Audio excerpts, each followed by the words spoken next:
Hello, everyone, and welcome live to 3Y TV, tonight's broadcast of the Stay Tuned Sports Podcast Truck Series. We're kicking off the 2023 season here tonight with the Stay Tuned 125 duels here at the World Center Racing Daytona International Speedway. I'm Peter Short, and alongside me tonight is Andre Grambush. And Andre, Daytona, the start of the season, 2 duels here tonight. Going to set the lineup for next week's Choman's Care 250. These drivers haven't been in a race in a while. They're going to want to go out there and really show us what they're made of tonight. Oh, yeah. It's been a long off season, and I know these guys have been itching to get back in the truck. And the funny thing about the NASCAR season for pretty much every series, from Cup all the way down to truck, is that, the first race of the season is one of the most chaotic. We come to this super speedway. It's going to be a lot of pack racing, nowhere for these guys to get away from one another, and a lot of frantic driving. It's going to be a whole lot of fun, but hopefully these guys can sort out their starting grid for Daytona. And maybe do a little bit of bump drafting along the way as we see the 29 and the 19 working together in practice. Yeah, a couple of drivers out there on the racetrack in new looks this season. Of course, we're going to have a couple of those drivers out there this season with new looks. And us up here in the booth, Andre, we're going to have to get used to that because of the fact that, let's just say, we've been out of it for a while as well. Yeah, just for a little bit. Luckily, I was able to kind of do some broadcasts for a couple other leagues going on over the last few weeks, but getting back in the swing of it has definitely been something. You kind of get a little bit lackadaisical over the winter when there's not much racing going on, and got to get back in the swing of things. But if you think it's tough for us, man, I can't imagine what it's like for these drivers on track getting used to it again. Yeah, that is for sure. It's a couple of graphics up there in the top left-hand corner of your screen, trying to get everything all squared away, but at least for right now, it is Adam Newton, fastest of all drivers, as the practice session here going to be wrapping up momentarily. But you see right there, Bryce Hunter and the number 29 locked together. But Andre, what do you expect to see here tonight at the famed Daytona International Speedway? Oh, man, I hate that question when it comes to super speedways because I never know what to expect. Sometimes you get a group of guys that they got a lot of patience. They just want to maybe link up bumpers and click off some fast laps, and they're not really too worried about their track position until the last few laps. And then sometimes you get a group of guys that have a little bit less patience, and you see a lot of passing, a lot of positions changing hands, a lot of aggression. It really just depends on the group of guys, but going off the history of this league and how clean they tend to be, I think we're going to see hopefully a little bit of patience out of these guys early on. But other than that, your typical Daytona style of racing, a whole lot of drafting, kind of a high-speed game of chess. It's going to be fun. Yeah, it is going to be fun, and of course, between now and the checkered flag here tonight, we have 125 miles times 2. That's why we call them the duels here on 3Y TV. And of course, big shout out to series sponsor back this year again, Stay Tuned Sports Podcast.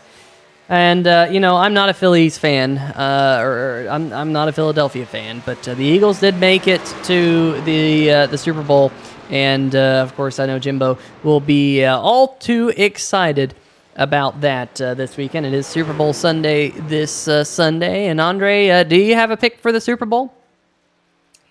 I can't recall ever watching a game of football in my life, so I'm going to go with the Eagles just because I heard the other team kind of made it in through some maybe nefarious ref calls. So we'll go for the Eagles. Well, there you go. We got one for the Eagles and one not for the Eagles here on 3Y TV here. As you see, we are moving over now into the starting lineup here in just a moment. You see the iRacing pace car out there. We're trying to get everything kind of all squared away for everyone back home here on 3Y TV and up there on your screen. But Andre, if you haven't been in the race car for some time and you're just now getting back into it, what are these drivers? How are they going to adjust to being back behind the wheel? Do you think they're going to take it early a little bit or easy a little bit early on in this duel, or do you think they're just going to go for broke? Well, I think when it comes to getting in the swing of things and figuring out what they're going to do on track, it's a little bit like when you ask your kid if they know how to swim and they say no. So you throw them in the water and then you say, well, now you do. I think they're just going to have to get out on track and actually get in the middle of it, the thick of it, and just kind of figure it out as they go. But for the most part, I think a lot of it is going to be kind of watching the opponents, watching the other drivers, kind of see what they do, feel out the grid, feel out the competition, figure out what they're doing, and then maybe base your actions on that.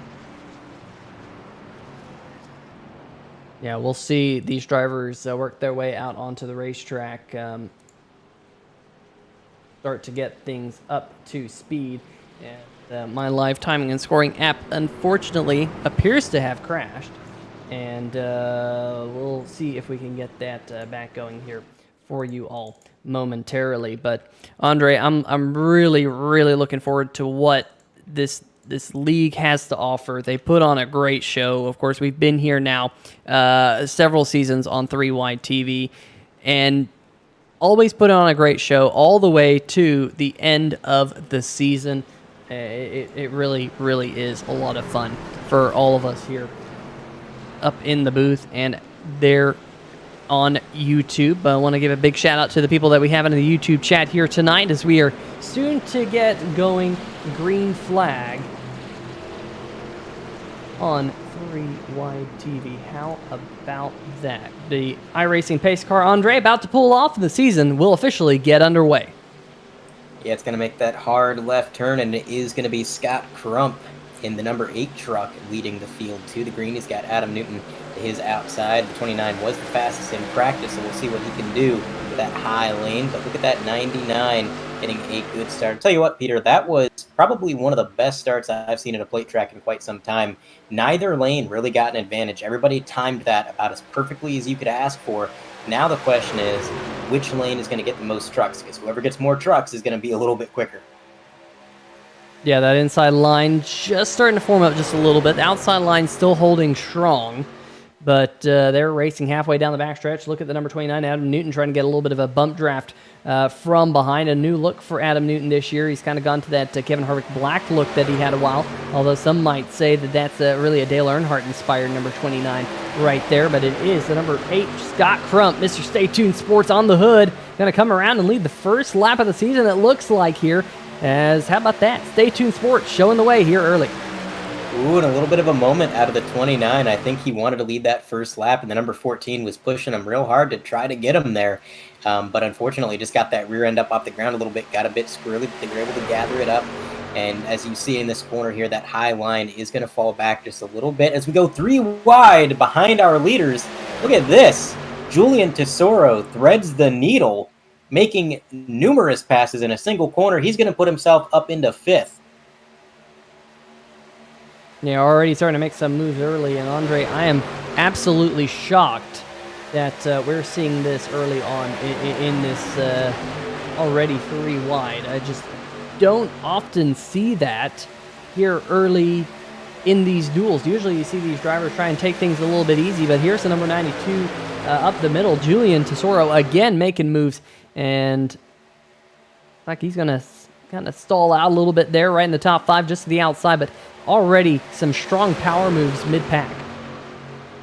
Absolutely, and I wouldn't really expect any less out of Tesoro. He's just one of those drivers that, you know, he pulls some pretty crazy moves sometimes, but he's got the talent to back it up. You see him make a move like that, and you don't really get nervous, and you don't think twice about it, because generally he pulls it off without a hitch, just like he did 2 times right there. So he's one fun driver to watch, and I know he's put on some pretty good shows at races, these plate tracks to kind of race this way. But right now he's dropping a little bit further back. He had a lot of momentum, then the high side kind of fell apart, a few less trucks, not really getting the draft. So he's going to have to either find a place to slot in down low like the 99 just did, or he's going to have to maybe go 3 wide again, as he's going to just dip down in front of the number 13. It is Josh Smith piloting that 13, just tail end of the inside. And it looks like Adam Newton, Peter, is not having any of this. He saw how chaotic it was getting up front, and he went to the high line, lifted off the gas a little bit, and he's just going to ride in the back, it seems. Yeah, everyone now pretty much getting single file, so things really calming down here at Daytona as these drivers try to log some laps. Looks like finally able to wrangle the live timing and scoring app to come back to life, thank goodness. As you know, a little bit of a rocky start to the season, but nonetheless, Not a rocky start to the season for Scott Crump. So far leading every lap here at Daytona International Speedway. Got Jason Freeman right behind him. And then new look on Jimbo right there in third. The number 18 looking fast. You know what they say, Andre? You just have to put flames on the race car to make it fast. And that's what Jimbo has done, running right now third in line behind Jason Freeman and Scott Crump, who continues to lead the way. But let's see if we can get some onboard action. Let's see if we can actually go on board with Jimbo as he looks out front at the back of that Chevy Silverado right in front of him. Jimbo kind of ducking out. Andre, do you think he's getting hot, or do you think he wants to try and make a move to lead here at Daytona? You know, it could be either one. I think maybe he's just kind of gauging interest. Sometimes you take your nose and you stick it to the outside and you see who follows you, who kind of sticks their nose out with you and says, hey, if you make a move, I'll go. Unfortunately for him, it doesn't look like too many drivers are really rearing to make any passes right now. I think they're pretty content with the single file formation, driving pretty safely and confidently. But since you mentioned the heat, that is going to be a big factor here. These trucks do overheat pretty quickly if you link up bumpers and you don't give it enough air. And when you run single file like this, there's really nowhere to get away from that other than ducking out of line, which does pose a bit of a risk. You got to make sure you don't get out of line too far, because somebody might get their nose up underneath you and make a pass out of it. But at the same time, you definitely do not want to ignore those radiator temps or engine temps, oil temps, really any temps. Because if you do, you might find yourself on pit road a few laps too early. Yeah, you do not want to end your duel on pit road with a blown motor, that's for sure. I know it's happened to me before in these super speedway races. You just try a little bit too much pushing and just block that air to the radiator, and it overheats in a hurry. Going through the field a little bit through some of these onboards, you see back there's Julian and Dominic Tesoro, both in tonight's race. I expect to see the Tesoro brothers lock nose to tail at some point here. So far, they're separated by one driver in between them. That is Joshua Smith. On board with the number 13, you see right now working his way through turns number 3 and 4. A new driver this season to the National Sim Racing Association Stay Tuned Sports Podcast Truck Series. So great to see new faces here in this league, Andre. It is a great league to be a part of. I can't say enough because we've been here now for 3 seasons, and they always put on a show. Even at the racetracks where you kind of think, oh, this is going to be an off night. There's going to either be a lot of cautions or this is going to be a snooze fest. And it comes down to us biting our nails and going, we don't know who's going to be the winner until the checkered flag falls. This National Sim Racing Association is competitive. And speaking of competitive, the last season, they had a I-rating cap. Well, they've removed that I-rating cap for this season. So now you join the league, you go for broke, and it's going to be as competitive as it has ever been. Absolutely, and I think, correct me if I'm wrong, but I believe they stayed with the fixed setups this year, so that's going to keep these guys even closer in pace, which means it's really going to come down to the driver. And with removing that I-rating cap and allowing drivers of all skill levels, I think we're going to see a lot of good battles, and it might be even more fun than last season, but that's going to be tough, because last season was pretty fun. We had a lot of good races, a lot of things that I can personally remember that stood out.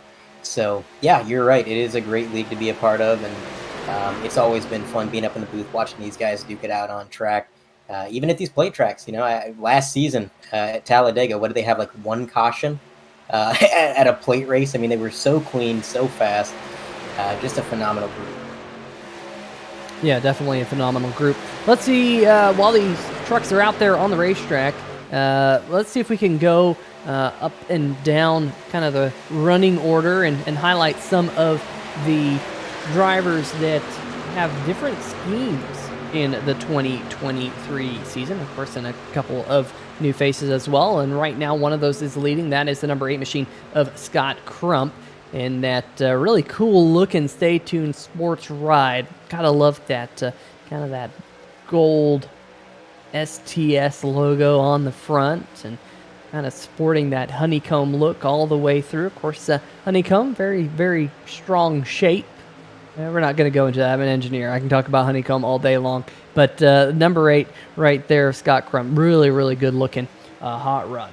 Back behind him, also sporting a new look this year, the third truck on the inside line, that is Jimbo right there, Jim Casterline, running right now in 4th. Got Philip Scott alongside him, as it looks like we're starting to get a little bit racy up at the front of the field. Other drivers sporting new looks this year. Let's see if we can kind of highlight some of those. One of those being the number 92, Julian Tesoro, in a Chevrolet, if I recall correctly, in a Toyota last season. So making that shift over to a Chevy Silverado. It looks like Jason Freeman now has pushed his way to the front as we go 3 wide right here. We'll stay with this action. Julian Tesoro trying to lead that high line, and look at that. I mentioned it just a little while ago that the Tesoro brothers would lock up at some point here tonight. They're doing so using that high line. Now going to fall in line behind Vincent Valvano there in the Bagcraft number 64. That outside line just starting to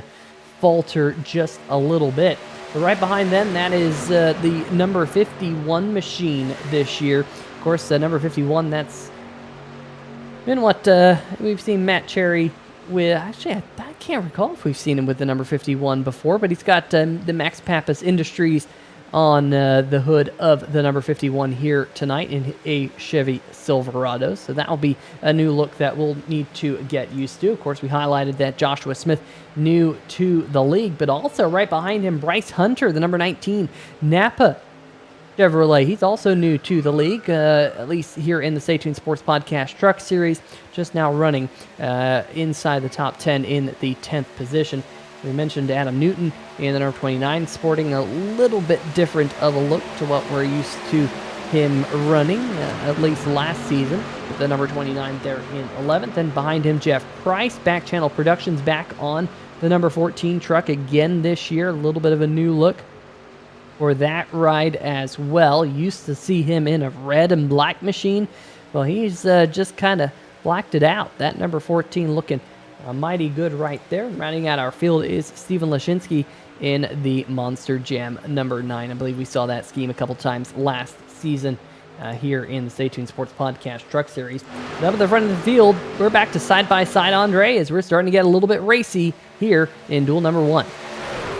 Yeah, they were single file for quite some time, but I think the Tesoro brothers getting that run on the high side kind of got some people riled up and maybe got them wanting to see what they could do, make their bid for the lead. Looks like the number 20 may actually be able to get to the point. Crump in that number 8, he had to go up to the high side and block the run, but unfortunately in doing so, he just opened up all those drivers on the inside to try to take the lead, and that is exactly what Freeman and that number 20 did. So he's going to have to try to take it back on the high line. He's got some good help behind him. He's got Jimbo, he's got Vinny Valvano, and I'm sure the Tesoro brothers going to go back up there eventually when they want to make their move. So being on the high side, not all is lost. You definitely make some progress up there. Just got to, time your moves right and make sure you got some good help. But right now, it is Freeman who's going to take the first lead change of the race. And he's going to come to lead lap 14, going into 15. And I'll tell you what, Philip Scott in that 99, he has been slowly inching his way through the grid, Peter, just gaining positions here and there. Now he's putting himself in P2. What does he do once he gets clear of this outside lane? Does he maybe go up there and join him? Well, I know Philip and Jason know each other very, very well from racing in the Total Nonstop Racing League, which we used to broadcast here on 3 Wide TV on Monday nights, now over on, I believe, the WRN network here on YouTube. But Jason and Philip, I think those two are going to work together. I think they're very happy where they are at least at this stage of the race, Andre. They know that really the duel is just for a little bit of bragging rights and, of course, starting position in next week's Coleman's Care 250 right here on 3 Wide TV. As it looks like we got the first pit stops of the season coming in. Philip Scott with a big wiggle in the number 99 World Ninja League machine. Sorry about that. But it looks like the Tesoro brothers also on pit road. I think Dominic Tesoro in the number 69. There he is. Had a little bit of a tricky entry himself. He's going to pull into the spot right in front of his brother. Other drivers hitting their pit box right now. Looks like Julian Tesoro has the last pit box on pit road. Philip Scott is down and away. He will be like the first one off of pit road. But Andre, a little bit early, only 15 laps down, 25 laps to go. I think we're probably going to see another round of pit stops if this all holds together. Yeah, I don't think they can make it to the end if that is an indication. So interesting to have two sets of green flag stops, assuming we don't get a caution. Now, the second pack has come in one lap after the first, which is, I would say, the ideal move. If you see those other guys come down pit road, you don't want to let them gain too much time. So you want to come down pit road whenever you can. And this group got in pretty clean, didn't get too far separated, and that's exactly what they want. Both these groups actually did a very good job of getting in quickly and not getting separated, because if you do get separated and you don't have that draft, it can be disastrous at a track like this, Peter. Well, we did see one driver get separated, and unfortunately that is Jim Casterline, getting word that the number 18 machine took 4 tires on his pit stop.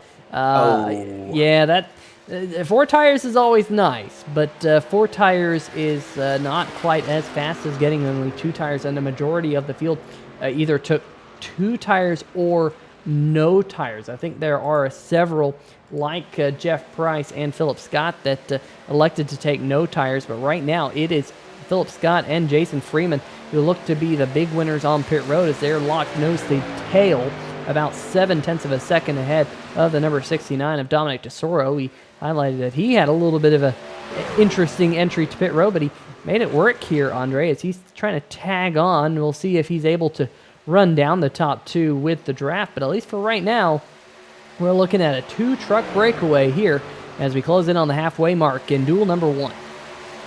Well, it's like I've always said, if you see somebody get squirrely getting into the pits and they don't get a speeding penalty, you know it was a fast stop because they got in about as quickly as they could and they were pushing the limit. And that's exactly what Philip Scott was able to do. He got out just ahead of Freeman, who's now able to kind of link up with him and push him and maybe get a little bit of separation from Tesoro in that 69, although Tesoro is really closing in with the help of the draft. And I just want to explain for the viewers at home why most of the field here did take 2 tires or no tires. Obviously, that's not a strategy that you would see at pretty much any other type of track. But with Daytona being a wide open racetrack where handling isn't really a paramount concern for these guys, you can run the tires pretty much until they are about ready to burst, and the handling is not going to feel any different. Your lap times are not going to fall. So what a lot of these guys are probably going to do is they're either going to take no tires on their first stop or they're going to take 2. And then on their second stop, if they feel like they need to, they may replace their lefts. They may take 4 tires. But for the most part, they're going to take as few tires as possible because it is just so much quicker. Obviously, taking tires takes longer than it takes to fuel these trucks up. So if you can save time in the pits, you're going to be doing pretty well for yourself. And the issue for Jim is that, yes, in the next stop, he could take no tires because he's taken 4, so now he knows he's good on tires to the very end of the race. But unfortunately, because he's out of the draft, he's losing so much time to Wyszynski and Valvano and Smith that that time he gains not taking tires is not going to help him enough, I don't think. So he's in the situation where he's going to have to hope for a caution, which may or may not come. You know, it's so hard to predict, Peter, the direction these races are going to take and whether or not we will get a yellow, because you know there's times where I think, okay, if this was any other league, yeah, we're at Daytona, we're pretty much guaranteed a late race caution. But with these guys, man, we might not be seeing the lucky dog or the caution. Yeah, the National Sim Racing Association, fantastic, keeping things as clean and green as possible. I think last season, Andre, didn't we have like almost 3 consecutive races of green flag action without a single caution? It was absolutely ridiculous. I don't think I can say there's ever been another league that I've been a part of, and folks, that goes all the way back to the mid-2000s, that there was almost 3 consecutive caution-free races. There was at least 2, but it was almost 3. I think we were like 2 laps away or something ridiculous like that from 3 caution-free races in a row. So these drivers, very, very clean, very, very professional out there on the racetrack, and we have seen that so far here tonight. As if you're just now joining us, we have been clean and green through the opening 20 laps here in Stay Tuned Duel number 1. Big shout out to Stay Tuned Sports Podcast. If you have not listened to the Stay Tuned Sports Podcast, well, there is a link in the description of the video. You just have to click that link, save that link, and have a listen to the most recent podcast that they've put together. But right now, speaking of Stay Tuned Sports, how about Scott Crump in that number 8 machine? In fact, I find it kind of funny there, Andre. The leaderboard had Philip Scott and Scott Crump there kind of 1 and 2. So it actually said Scott Crump. at the front of the field. There we go. It does. Yes, it does. But I'll tell you what, that high line is really starting to make some moves, Peter. I mean, Crump passed a solid 3 or 4 trucks over the last few laps, and he's got a lot of good help behind him, and that's key. But even with less trucks than the low line, look at this. Crump is going to get clear into the lead. The question is, does he try to? No, he did not move down to the bottom. That opened the door for Philip Scott to kind of take the lead back, at least through the corner. We'll see what kind of run this high side can get once they get to the tri-oval. Of course, that is going to be the place where they're a little bit quicker. They're going to carry a little bit more speed out of the corner. Who is going to lead the lap? It's going to be nose to nose, but I do believe Philip Scott by a little bit is going to get that one. Man, oh man, that high side trying everything they can to get out front, and they're getting oh so close. But I think they're going to need another truck or two. Yeah, they're doing all they can. It is a valiant effort right now by Scott Crump and Julian Tesoro in the number 92 to lead that outside line. And look at the driver right now in the 7th. Whoa! Oh, boy. That was a bucking Bronco there on the backstretch. Great save out of Scott Crump, as it looks like number 92, Julian Tesoro, just going to drop to the inside. Dominic now going to tag along, but that could have been a huge moment up there at the front of the field, but some great skill and talent there by Scott Crump, as he's going to slide back to 4th or 5th here, but could have been a whole lot worse. Now, we do have a question. There is a poll going on in the chat. If you want to engage in that poll, feel free to. The question is, do you think we're going to have a caution in duel number 1? Andre, I think that that might be a little bit of a precursor there, that action is heating up as the lap count continues to dwindle. Well, I think you may be right. I think things are getting a little bit more intense, but I'm going to, knock on wood, cast my vote, and say I think it stays green. I think they're going to be able to keep this thing clean and green to the end. This lead pack is shown that they know what they're doing. I mean, they've gotten loose, they've had their scuffles, but they've kept it pointed in the right direction so far, so I'm going to hope that they maybe keep that energy up for the rest of the race. Now, something to keep an eye on at home is that we have 16 laps to go. These drivers made it 15 laps before they had to come down pit road for the first time. We are going to be closing in on pit stops again in about 4 to 6 laps, assuming that is the fuel tank allotment that they have on board with these trucks. They burn fuel very, very quickly, of course, when you're out there going 180 miles an hour around this 2.5-mile high banked super speedway. But they also don't give them a full tank here in the National Sim Racing Association. That leads to more pit stops and really showing which drivers have the pit stop talent, because you and I know, Andre, that can be a key discriminator in who goes to victory lane. It absolutely can, and in the meantime, look at this, the number 8 getting a really good run. Vinny Valvano in that 64 gave him one heck of a shove, and he's going to keep pushing him through the corner. He is not afraid to be the pusher, and that's exactly what you want. If you're trying to take the lead, you need somebody who's not afraid to give you a shove, that they kind of trust you to keep the car under control. And so far, that's what Vinny's doing. He's got the number 9 truck as well, Steven Lashinsky. He's passed a few trucks over the last few laps and moved his way up to the high side. So 3 very dedicated trucks right now trying to make something happen on the high line. But so far, that bottom line is just so formed up, so strong. They can't quite get there and get clear. And the one time they did, Scott was unable to get down in time and block Philip Scott from really making that move. So we'll have to wait and see if they get any more trucks, if they're able to make that move. But right now, Freeman doing exactly what Philip Scott needs. He's keeping him out front, pushing him. But, you say these guys know each other from some other leagues, and that friendship is going to be a big benefit. But when does that not matter anymore, Peter? At what lap do you not have friends anymore? Oh, man, it sometimes goes all the way down to the last half of the final lap of one of these races. But once you get to that last half of the final lap, all bets are off. I'm a racer myself. I've done iRacing for now almost 13 years. It's crazy to think about. But, you want to win these races. It doesn't matter if it's just for bragging rights. It doesn't matter if it's just for fun. You want to go to victory lane, that is for sure. Jimbo Casterline on pit road right now in the number 18 machine. He is coming to his pit box You see right there hitting his marks. Doesn't look like he's taking on tires this time, so I think there Andre has learned his lesson a little bit, but better to learn your lesson here in the Stay Tuned 100 Duel than to learn your lesson in the Choman's Care 250 next week. Interestingly, there and we saw in the backstretch, Andre, the number 99 of Philip Scott going below the double yellow line. These drivers have been very much instructed this week to avoid doing so and be mindful that the yellow line rule is in effect. And Andre, why don't you refresh the viewers' minds at home what the double yellow line rule means? So the double yellow line rule is pretty basic. It just essentially means you cannot advance your position or gain any sort of advantage by going beneath that painted double yellow line. So right now, if you're, let's say, Freeman in the number 20 and you try to duck down onto the apron and make that pass, yeah, there might be pavement down there and maybe you get ahead of the leader, but you're probably going to be penalized by the stewards for doing so.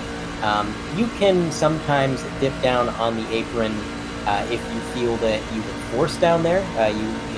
Forced down there, sometimes the penalty won't be applied, or if you just dip 2 tires down because you're kind of weaving. I've seen that a lot, where these guys are getting up on each other's bumpers, the visibility is kind of low, so they just kind of flirt with that double yellow and touch a couple tires. You can put 2 tires on the other side, just not all 4, don't advance your position, and you should be good. Meanwhile, one time that is legal to go below the yellow line is when you come down pit road. We got a couple of drivers doing so. Adam Newton, Joshua Smith, and Bryce Hunter all coming to their pit boxes.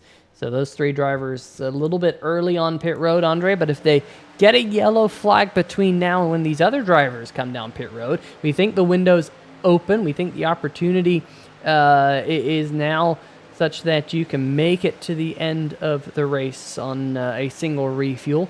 Well, let's see if these leaders elect to come down onto pit road this time. Looks like Jason Freeman's showing. Looks like pretty much everyone's showing that they're coming down pit road. Here comes Philip Scott. He's coming in mighty hot.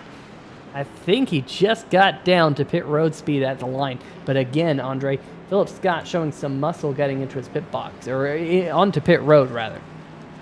Yeah, that was definitely one of the fastest entries I've seen all night. That was something, and like you said, I think he did manage to get down to pit road speed, so he should have no issues here. But I'll tell you what, Peter, this poll is not helping me decide whether or not we're actually going to see a yellow, because right now, sitting at 8 votes, it is 50-50. 4 people think we will, 4 people think we won't. It seems like the viewers are just as confused as we are. But we'll see. It's going to be 10 to go. They're coming back out on track. I think the next few laps should be pretty tame. We're going to be around... Ooh, is that an issue? A little bit further back? Somebody getting back on the track. I think there might have been a little bit of wheel spin there, Peter. Yeah, I saw that. I cannot... Who that might have been. Was it Matt? No, it was not Matt Cherry. Not sure who that was. It was someone a little bit further back. May have been Tesoro. It looks like it was. Let's see if we can get 3-wide TV replay queued up for the viewers at home. I saw it was a white truck. I thought that might have been Matt Cherry with his number 51, but I think you are right that it must have been the number 92 here. I don't know if he just had a loss of power there, Andre. That looked very strange. Yeah, you can go back maybe one more time and maybe go right on board with him in that number 92 and see if we can figure out what maybe might have happened. I don't know. That to me kind of screamed some sort of mechanical failure. Maybe his wheel was locking up, or perhaps his monitor turned off. It's just that kind of screamed a mechanical failure. He's coming out, and you can see he's not getting up to speed like everybody else. There's going to be a little bit of contact, I believe, through netcode coming up right there. And then he continues to kind of weave back and forth. He notices he's going to be going in the grass. He darts back up towards the apron, nearly spins out right there. Had to be some sort of failure. So that's a tough break for one of our Tesoro brothers. Now he's running at speed right now. This is a live look, so really have no idea what happened then. Meanwhile, out there on the racetrack, we're down to just 8 more laps to go here. 20 miles left at Daytona International Speedway for the first duel. So far, clean and green, no cautions in the opening 32 laps. We're coming around to complete another one here, Andre. Philip Scott and the number 29 machine of Adam Newton, who has shown some muscle in the past, both in qualifying and races on Super Speedway here in this series. He's trying to win this duel, but you'll notice that last round of pit stops has broken up the field. We have a 7-car lead train, and then about 7 seconds back now to Jeff Price and the number 13 machine of Joshua Smith. Then Julian Tesoro with his problems. Not sure what happened to the number 9 of Steven Lashinsky. Just going to see maybe a pit road speeding violation for the number 9 as he had a 30-second pit stop. Andre, that kind of tells me likely speeding on pit road for the number 9. But nonetheless, 7 drivers in the lead pack, and we're coming to 6 laps to go. Yeah, it is only going to be a few laps remaining. And look at this. The roles have reversed. The top side is actually going to have more trucks. That high line starting to form up, and it is only 2 drivers down on that double yellow line. Philip Scott and Jason Freeman in the number 20. And they're still holding their own. That bottom is the shorter way around the track. They don't necessarily need as many trucks as the high line may need. But regardless, we're looking at a 2-on-5 situation. I don't think there's any way they can defend that lead for too long. That outside gets a huge run down the straightaway, and it looks like that number 19 truck is going to push Adam Newton all the way out front, and then Adam Newton has a choice to make. Does he try to get aggressive with the number 99 when he gets cleared? Does he try to make the block? Does he try to make a side draft? Or does he just stick with this group of guys, make sure that he stays on the bumper, and let them do part of the work here as Philip Scott clinging on to the front of the bottom lane, but not going to lead the lap. It was Adam Newton at the line, I believe. To go into turn 1, advantage does go back to the 99 just momentarily. This is pretty impressive, Peter. I would not think that 2 trucks versus 5 would be able to hold their own, but here they are. And how about league newcomer right there riding in that Napa machine, the number 19 Bryce Hunter. So far, so good, trying to push Adam Newton out front, but could we see a newbie in victory lane here tonight? Coming to just 4 more laps to go. We'll be down to 10 miles left at Daytona International Speedway, just beside the beach, just beside Daytona International Airport as well. My oh my, Philip Scott now finally able to get clear of Adam Newton as that outside line starting to fall back, and look, he's starting to creep up into the picture, Andre. That is the early race leader. That's Scott Crump in that Stay Tuned Sports Podcast number 8 Toyota Tundra.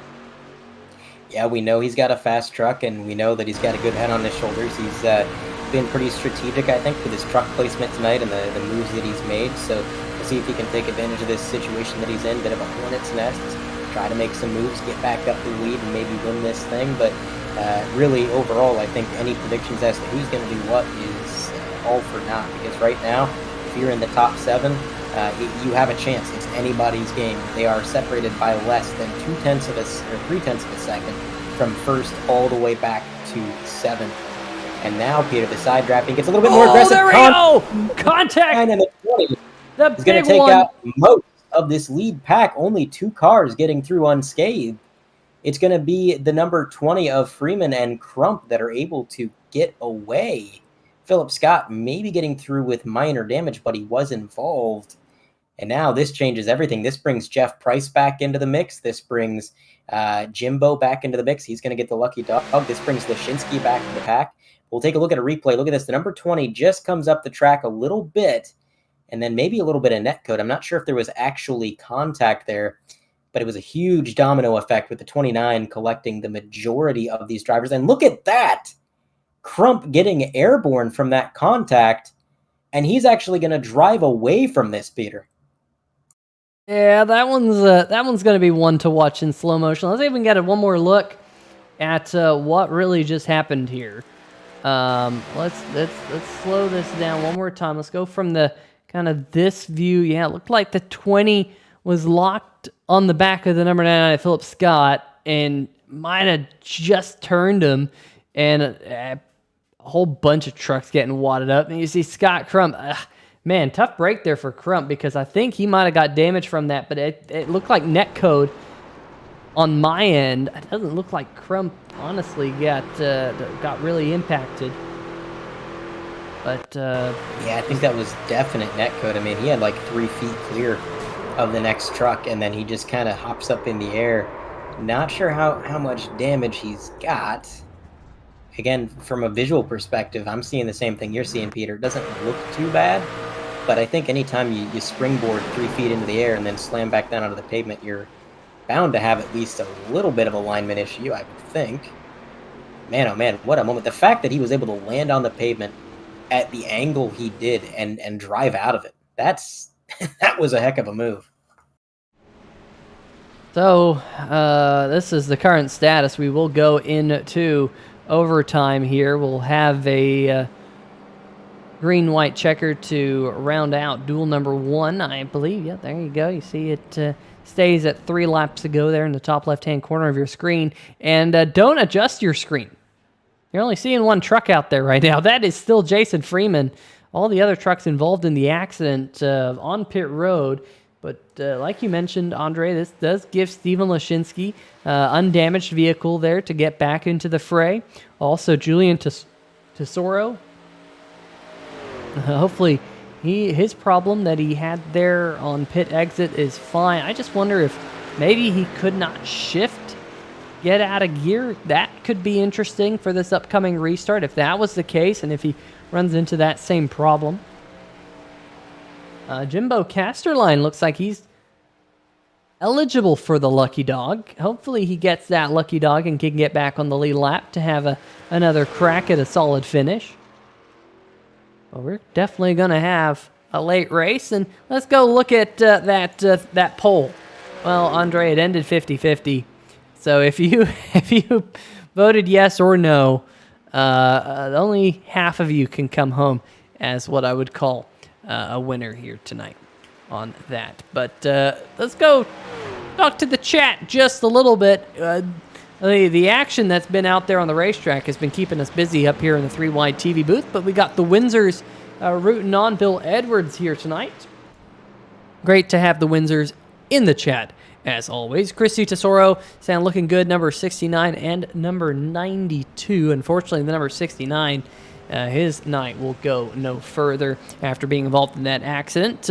Irrational Nut said called it. I'm assuming Irrational Nut, you were one of the few drivers, or a few folks in the chat to say that you thought we would have a caution. Well, you did call it right. Andrew Beach in the chat as well, rooting on Jeff Price. Johnny Williams rooting on our current race leader, the number 20 of Jason Freeman, and also saying hello to the booth. Johnny, hello. How are you doing here tonight? But if you're in the chat right now, we'd love to hear from you. Let us know what you have been enjoying. We got Mekarakesh in there as well. Andrew Beach saying let's go number 14. But Andre, we're starting to re-rack them. And we got Jeff Price to the outside of Jason Freeman. We got Julian Tesoro there in third. Looks like Jimbo's still stuck a lap down.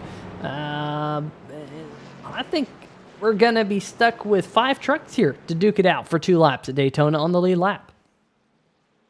Yeah, that may be the case. And I'll tell you what, it doesn't really matter that it's only 5. They're still going to be racing as hard as they possibly can for this win. Things getting a little bit chaotic at the end definitely changed the picture of this race.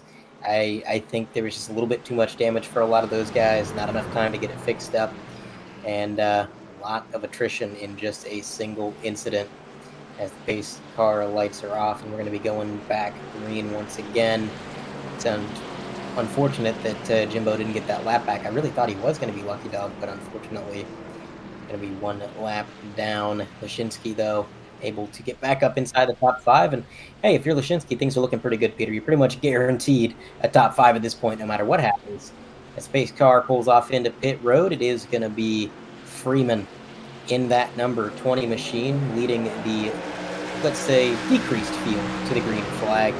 Jeff Price, who was out of the picture, he was 10 seconds back. Now he's going to be 3rd place, first car on the outside line. What can he do with a little bit of help from Lashinsky? Can he get up to the lead? Let's find out. We got Tesoro down on the bottom. Another driver who was down and out. How many drivers in this lead pack, Peter, were pretty much out of the game until this caution, and now they're going to battle for the lead as they come down the back straightaway. 3 cars on the bottom, 3 cars on the top, but then Lashinsky says, no, I'm going to go up top. Let's see what they can do. Yeah, all of these trucks except for Jason Freeman were down and out. We had kind of written them off. Caution flag brings them back into the mix, and Jeff Price, the back channel production Chevrolet, trying to get that high line working. They have numbers right now. Here comes Julian Tesoro, though. He's going to make it 3 wide in the middle. Lashinsky there on the top side. Jeff Price is going to take the lead as the white flag waves here. He's going to cut back down to the bump side of the racetrack, and look at how things shuffle at Daytona. Freeman from 1st to 5th in a lap here. Can he make a resurgence here as we come to the checkered flag, working our way down the backstretch for the final time in duel number 1 rather, here at Daytona as the back channel production Chevrolet leads the way. The checkered flag is in sight for Jeff Price, but he's going to have to fight for it. He's got 2 trucks too wide behind him trying to take this win away. The number 20 had a good run. He got up close, but it's going to fade. Now they got a little bit, I'd say one more chance to try to make a run at it. Jeff Price weaving to try to defend now on the bottom. Here comes the whoa, my goodness. The number 13 is going to edge him out 3 wide, and it is going to be Josh Smith winning Duel 1 with a last-second move out of line, and he is going to get that win by 1/100 of a second. How about that? He was down and out, and now gets to go to victory lane in duel number 1 as that truck unfortunately is toast. The fireworks going off on the backstretch after the fireworks ended up all in a wad. Andre, we're going to have to go back and see if we can get a look at that run to the checkered flag. How on earth did Joshua Smith work his way up to win this race? I mean, that's crazy. Here we go. 3Y TV replay of the run to the checkered flag. Cuts back underneath. Jeff Price stayed high, Andre. He gave them the opportunity to take that low line, and just like that, the number 13 gets it done here at Daytona. We'll be able to get hopefully a quick word with that number 13, but I love these races. I love super speedway races. They get great finishes, especially here in the NSRA, because like I mentioned earlier, these drivers always keep us on our toes to the very end. That they do, and I got to say, I like that move by Jeff Price as well. You know, he had that car coming down low, and I've seen a lot in plate racing where, you know, you're coming to the line, you got somebody making the pass, you get a little bit aggressive, and you just door them. You know, I mean, things can get pretty violent when it comes to the checkered flag of these kinds of races. But, you know, Jeff pinched Josh Smith down. He ran him as low down to that double yellow as he possibly could. But at the end of the day, he gave him that 1 lane, and that was all Josh needed. And, we saw exactly how that ended. Man, oh man, that was a lot of fun. But it does look like we have our top 3 for the race piling into the waiting room for their interviews. And man, oh man, I don't think 10 laps ago anybody was predicting Smith would walk away the winner. But that's the beauty of these races. That is the beauty of these races, that's for sure. I'm only seeing currently Jeff Price and Jason Freeman. Joshua Smith, I'm not seeing at the moment. Maybe he will show up here momentarily. Let's see if we can get a quick word with our 3rd place finisher, Jason Freeman, here tonight. Jason, how quickly things change here at Daytona. You went from 1st to 5th there in a lap after that restart. Anything you think you could have done differently? Anything you think that you learned for next week's Coleman's Care 250? No, I mean, after I lost Philip there, I felt like I was pretty much hung out to dry. I mean, those other guys I think were working together. It was just me, Philip, and Vinny were the TNR guys in there, and Vinny kind of got shuffled around the pit stops, and then when I lost Philip there, I felt like I was maybe a sitting duck. I thought being on the bottom there, the 92, I believe it was, would have probably pushed a little more, and I think if he could have stayed connected with me, we would have cleared them coming off the turns, and it would have been a battle of him and me to the finish. But he decided to pull out and go to that top lane and shuffle us out, and I think ultimately that's what settled that. But it is what it is. Well, I'm sure you learned a couple things that you can take into next week's Choman's Care 250 nonetheless. How was the truck driving here tonight? How were the drafting conditions out there? Well, this is probably only my fifth asphalt race since May, so I wasn't really sure what to expect. But I felt like I was pushing Philip decent, but I also felt like I was all over the place on the track. So I'm not sure how it looked in the booth, but out there it felt pretty turbulent, and I was felt like I was bouncing around all over and just trying to hold as pretty of a wheel as I could. But like I said, it's like anything else when you're not on here, you got to relearn it all and figure it out, and that's what I was trying to do tonight. Well, it's a long season and plenty of races ahead for you in your number 20 machine. Before we let you go, any shout outs you'd like to give out? Yeah, I'd like to thank you guys up in the booth, for putting this on. Justin White, league admin, and Stay Tuned Sports Jim for all he does for it. And yeah, I've been off of NSRA for a few seasons, so it's I won't be able to make every race, but I'll be here when I can, and it's fun to be back. All right, well, that's tonight's third place finisher in duel number 1, Jason Freeman, folks. We will see him in action next week in the Choman's Care 250. Let's see if we can bring up tonight's runner-up in duel number 1, Jeff Bryce. Andre. Mr. Price, you got a copy? Absolutely, guys. What's up? Well, Jeff, you definitely put on a show for us here up in the booth. You guys on track looked like you were having a lot of fun, a lot of close racing. And when it came down to the line, it was a door-to-door, nose-to-nose finish. Tell me a little bit about it. Man, that was a blast. Like early in the race, I told myself, do not push it. I don't got any teammates out here, so I kind of just fell back. And coming to the first stop, I was like, oh, let's see what this thing got. And I went straight back up to the front, which was a ton of fun. And blew off everybody's doors coming to pit road. They kind of checked up more than I anticipated. But, then the second pit stop coming out, I kind of got a little messed up. It looks like the 92 had some issues coming off pit road, and it was a near miss on getting into him, so I ended up losing the draft. But, the 13 Joshua, hands down to him. If it wasn't for him, I probably would have went a lap down. So, absolutely fine with him getting the win. He pushed me up the first, and I was able to lead a lap. And, I'll take it. I wasn't expecting to even be up here. So it was a crap ton of fun, and I'm happy for Joshua. He did good. That was the perfect move at the coming to the line. So I ain't got no issues with that. I tried to pinch him down, but he already had the help and momentum. So I'll take second, start I guess fourth. Nope, third. Next week it's gonna be a lot of fun. Yeah, third place, and definitely not a bad place to be rolling off for the first race at Daytona. Now, you mentioned already you were one of the drivers who got kind of they got in a scuffle. You lost the draft. You were separated from the main pack, and Peter and I up in the booth, we were kind of talking. Is there going to be yellow flag? Are these guys going to have a second chance? And we even had a poll in the chat on YouTube whether or not the viewers thought we were going to get a caution, and the vote came back 50-50. 50% of the viewers thought we weren't going to get any yellow flags at all this race, and the other 50% thought we were definitely going to get one before the end. When you were separated from the rest of the pack, did you see that yellow coming? Did you think that was a likelihood, or were you just kind of riding around? Yeah, well, I could feel the intensity ramping up, especially as as everybody was converging back on the lead. I could just see they were cutting and dicing. So I was kind of okay with losing it, because I just knew there was going to be with how the net code is. I heard that caution was a net code incident. I know how close they were ducking and diving that it was going to be an issue, and lo and behold, it happened. And I got up there, and holy cow, that was a lot of people. It's like, well, I'm going to finish at least fifth. I'll take that. And the next thing I know, I'm restarting second and finish second. So it was a really good job by everybody. If we can have a race like that without that caution next Friday, I think everybody is going to come away happy. But, it's a Daytona. It probably won't happen that way.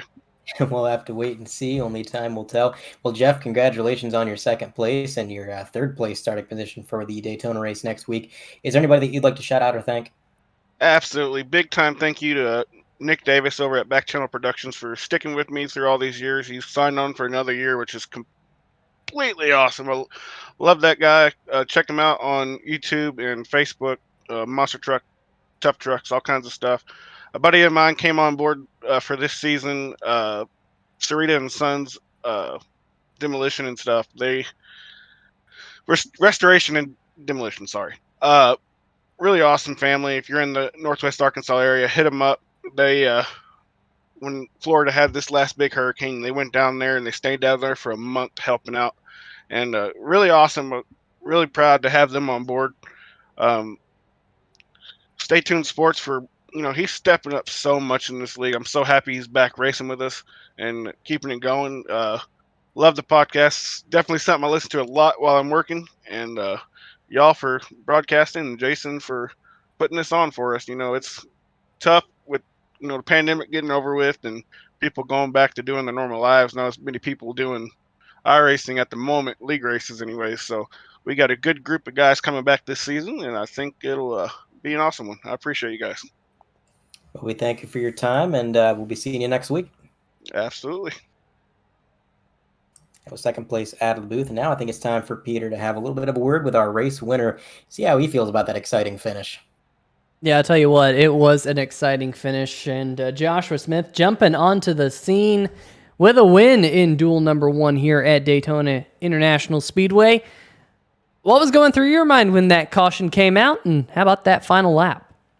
Yeah, I thought it was kind of over when we got separated after that pit stop, so I was kind of happy to see the caution come out. I did not expect to win. I definitely didn't expect that. Well, it was a great showing here tonight. What do you think you learned here that you can transfer into the big show next week when points are on the line? We just keep it clean and maybe caution free. Maybe I'll need to work on my pit stops, obviously, a little bit slow on those, but I think that's about it. Well, let me tell you, here in the NSRA, they have a knack of keeping things caution-free. So practice those pit stops here. It's a great league, great racing, and you have to stay on your toes, as you did here tonight, taking home the win. Anyone you want to give a shout-out to here on 3YTV? I'll just give a shout-out to my buddy Brandon, who's running in the next one. He was a spotter for that race and helped me out, crew chief and everything. So good luck to him. All right. Well, sometimes, it's nice to have an eye in the sky. Can help out and get you to victory lane, as you did here tonight. Josh, good luck next week, and congrats on the win here tonight. Thank you. All right. Well, that is going to do it for our interviews. Now, we are jump. We'll keep the microphones nice and hot here, but we have to leave the session and jump over to the next session. So bear with us momentarily here on 3YTV. But Andre, we saw a lot of really good stuff in that one. I think we're going to see a lot of really good stuff in this one as well. I would have to agree there for sure. That race had a little bit of everything. Had some pit strategy. It had some action and chaos right there at the end. And it had a lot of passes for the relatively small grid that you get with these dual races. You don't really see a lack of racing, that's for sure. Those guys were not afraid to try to get up there and scrap to lead a few laps and make their presence known. So we'll see what Duel 2 has in store. In my experience, and again, I don't want to necessarily say this applies to this league as well, because these guys are a little bit different from a lot of other leagues. But in my experience, it seems like if one duel goes one way, the second duel goes the opposite. So if the first duel was calm and patient, maybe the second one gets a little bit crazy.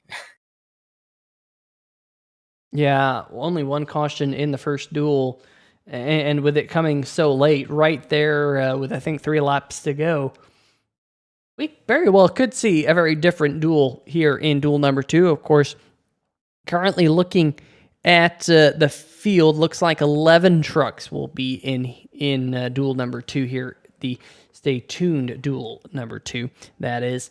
Of course, next week we throw everyone on track together. So if you're watching this and going, man, there's not a lot of trucks out there on the field, well, tune in next week, because we got the Choman's Care 250, which is the official first round of the 2023 Stay Tuned Sports Podcast Truck Series season. And of course, we'll be with you here on 3YTV every Friday night at 9 o'clock Eastern live.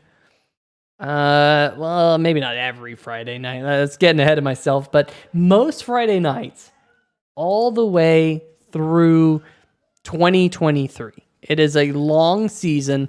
It goes, like I mentioned, all the way until Phoenix in September, where we get the Stay Tuned Sports Championship Showdown. So we do have the playoffs this season, Andre. We got the round of 12, we got the round of 8, the round of 4.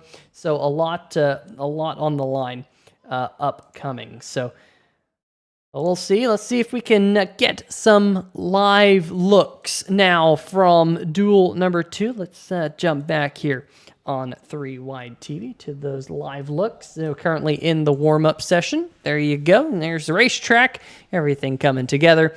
We will be jumping over here momentarily to the grid. I think there was a set period of time between duel number 1 and duel number 2. I'm sure the league administrators will start to get everyone corralled and hopefully out there on the racetrack. But nonetheless, Andre, I'm looking forward to the Cummins Care 250 next week. It's going to be absolutely awesome. Starting of a new season, but all the trucks together at the same time. Yeah, for sure. It's going to be a good time. I mean, it's going to be everything that we've seen already tonight, everything that we're going to see in this duel as well, but just a little bit more. More trucks, more laps, more racing to be had here at Daytona Superspeedway. It's going to be a good time, and you're not going to want to miss it. To the viewers at home, the plate races tend to be a bit of a fan favorite, and I can't necessarily say that they've ever been my favorite tracks on the schedule, but I know that the viewers and the fans do love these places, and it's for good reason. They can be a whole lot of fun. It is a lot of fun, as you see Bill Edwards right there with his mugshot, wearing that Total Nonstop Racing t-shirt that he got from our good friends over in that league. But guess what? Bill Edwards just killed a cone, and he is now... That's what the reason the mugshot was for. Andre, they caught wind that Bill was a cone killer, and they threw him in jail. He had to do hard time because he killed the blue cone there on the backstretch. Yeah, somehow I feel like that's not the only trouble that cone's going to get into tonight. It, it tends to be, let's say, treated fairly poorly in these races. It's just such an easy target. You're coming out of pit road, you see it sitting there, it's wide open, and you have those little intrusive thoughts, that voice in your head saying, "Come on, weave over, hit it. You want to." But I've actually seen, and I don't know if this is new, but I did see where in a sports car race a couple weeks ago at Daytona, I think it was, the cone got lodged under somebody's car, and I seen a clip where it actually wound up damaging their car. So I don't know if that's a new thing or if the cone has always been able to do that. It somewhat has, actually, but it's very touchy on whether or not it behaves in that way. But anyway, let's see if we can bring up the starting lineup now. Finally, I think we've got the everything to work right here, as Brandon King in the number 55 will be starting from the pole in duel number 2 here in the Stay Tuned Sports Podcast Duels. John Flamian will be rolling off to his outside. Bill Edwards with a new look on the number 5 truck will be starting in third. Paul Bilson back to the National Sim Racing Association. Took a season or so away. Good to see him back. Jason Shue, Fred Lester on row number 3. Justin White, league administrator and owner there in the number 2 mobile, will be rolling off on the inside of row 4. David Owens alongside him. We had David Owens here in the 3 Wide TV chat just a little while ago. He enjoyed the first duel from the chat, and great to have him on the channel. David Buell, Doug Neal in 9th and 10th, and Nate Maurer going to round out our 11 truck field. Ought to see Nate Maurer so far back. He's one of those that is always very good here on the super speedways. Makarakesh in the chat, or was in the chat. I believe that he's going to be out there on the racetrack. I think it was. I think that was the number 13, Joshua Smith, in the first race. That Brandon King was his buddy. Maybe they can kind of round out the 2 wins and take them both home here, Andre. have to keep our eyes out for that. Yeah, definitely wouldn't be a bad night of racing if they could take the win in their respective duels. But man, oh man, there's a whole lot of racing to be done before we sort this thing out and before we crown a winner. And starting up front, it's a nice advantage. It's a big help, but it is no guarantee, that's for certain. The pace car is off the track, and it is going to be duel number 2 underway. Green flag flies.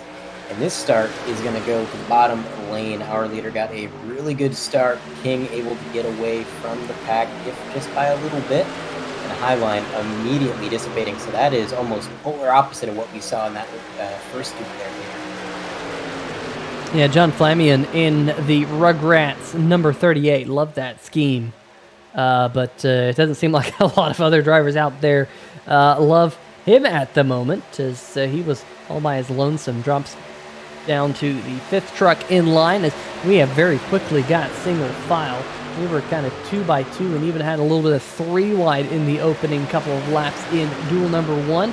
But for right now, the number 55, Brandon King, works his way out of turn number 4, comes to the line, and he will lead the first lap of duel number 2 with the number 5, Bill Edwards in tow. I know we had Bill's family in the chat a little while ago. Hopefully they're sticking around to see their favorite sim racer duke it out here on the high banks as Paul Bilson has a look to the high line. He's got that black and yellow Chevy Silverado there, 3rd in line. Then behind him, of course, the number 3, Jason Shue, running that Dale Earnhardt-inspired scheme. And then you find John Flamion back there. And Andre, I think I'm going to have a difficult time keeping Brandon King's number 55 scheme.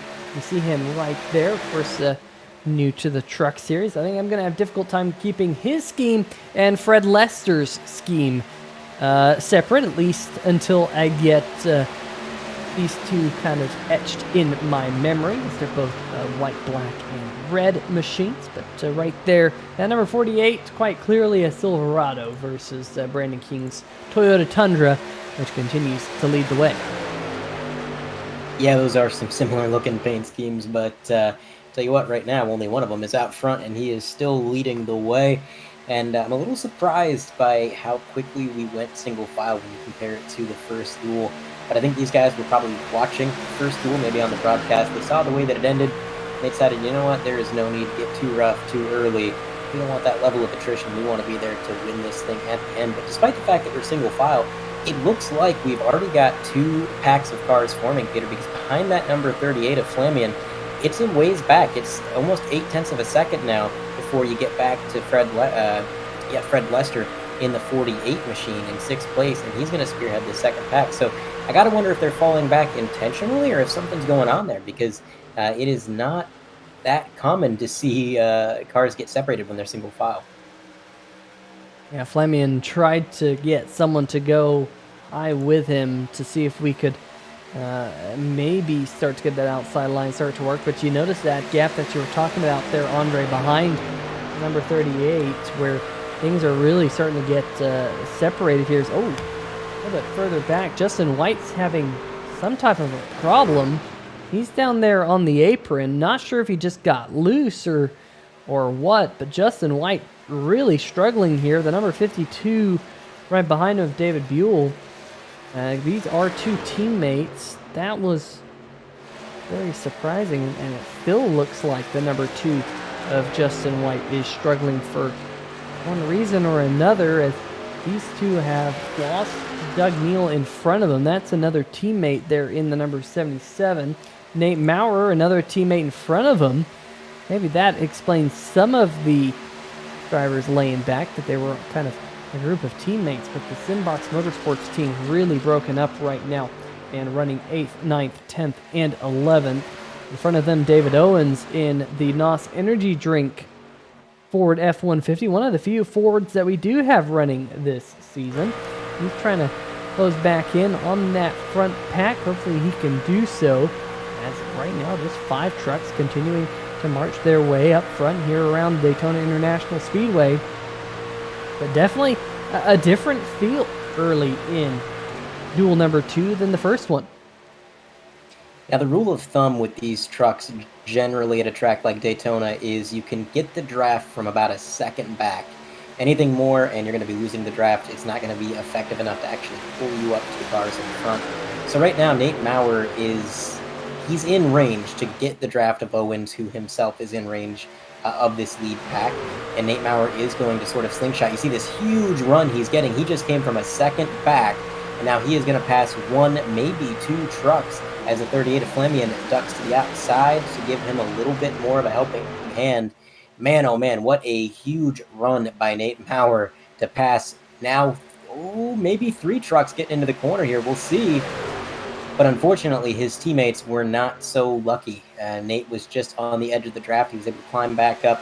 But Justin White in that Grinds Coffee Pouch is number 2. Still 4 seconds back with Buell and Doug Neal as well. So I don't think they're going to go a lap down by any means before this first pit stop. They've got 3 cars back there. They're going to be relatively on pace. I just don't think they're going to be able to catch this lead pack, as that number 38 Flamian is dedicated to that high side, Peter. He's been sticking his nose up there and trying to run up there anytime anybody shows any interest. And we'll see if he can do anything with it. It looks like 2 more trucks are going to jump out in front of him. And it is going to be Bilson in that 00. Thinking about it for just a moment. Now he's going to duck back down low, and he's going to link up bumpers again. But right now, it seems like most of this lead pack is pretty calm, pretty patient where they want to be. And then you got Flamian. He's saying, I want to go. Yeah, Flamian, I think, is really trying to figure out whether or not that high line can work. How does that high line work? How many trucks do you need out there so he can maybe learn something that he can use a little bit later in the night? Meanwhile, 3 of the Simbox Motorsports teammates, Justin White, David Buell, and Doug Neal, have all got together. They're going to try and limit their time loss to this front pack. Of course, we still have a long way to go and possibility for caution flags like we saw at the back end of duel number 1. But for right now, it is Bill Edwards and Paul Bilson. Those two have raced with one another on road courses and road course leagues as well, not only here on ovals. So those two drivers have a pretty good history racing each other on the racetracks that we go to here and other racetracks, those that turn right as well. So I expect them to kind of stay nose to tail, work together as the lap count winds down. And I think that's what we're seeing here.